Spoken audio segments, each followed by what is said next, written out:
ভাইয়া কালকে তো আমাদের খেলা, এখন কি হচ্ছে? আমাদের এখন জার্সি টস হবে কালকের জন্য। এখন আপনার দলের নাম কি? আমার দলের নাম হচ্ছে চুদলিং পং। আপনার দলের নাম কি? আমাদের নাম সবাই একসাথে। তো এই কালকে টুর্নামেন্ট খেলা আমাদের টাবের মধ্যে, এখন টস হচ্ছে জার্সির টস। রেডি? হ্যাঁ হই। আচ্ছা ঠিক আছে। 1 2 3 শাপলা। এই জার্সিগুলো আনো। আচ্ছা ব্যাটিংটা জার্সিগুলো মালু নিচ্ছে তারা দাদার মতন কি এখন চয়েস করবে, টসে দিচ্ছে কে? আমি তো এই রুবেল ভাই টসে দিচ্ছে। এখন আমি চয়েস মতো আমার আমার করবে এবং ওনার চয়েস মতো উনি বেছে নেবেন। বেছে নিব। ভাই কোনটা নিবা? তাও নাম্বার টসে দিচ্ছি। জার্সিগুলো সুন্দর আছে ভাইয়া এই জার্সি উন্মোচন করেন, উন্মোচন করেন। এদিকে নেন, খুলেন, একটা খুলেন, দর্শকদেরকে দেখান।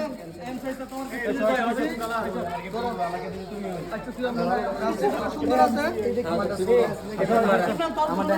সুন্দর আছে, সুন্দর আছে, নাইস। টসে পাইছি বুঝছেন সময় আমাদের টিমে ঠিক আছে, ঠিক আছে, আপনি দর্শকদের নাইস আছে, নাইস। দর্শকদের জন্য কিছু বলার আছে? দর্শকের জন্য একটা কথা বলবো, আমাদের জার্সি চয়েসের মতো পাইছি। সবাই কালকে খেলার জন্য দেখার জন্য সবাইকে আমন্ত্রণ রইল। লোকেশনটা বলে দেন। লোকেশনটা অ্যাক্সেস রোড, এটা 5 স্টার ক্লাবের সাথে, বনফুলের সাথে। ধন্যবাদ।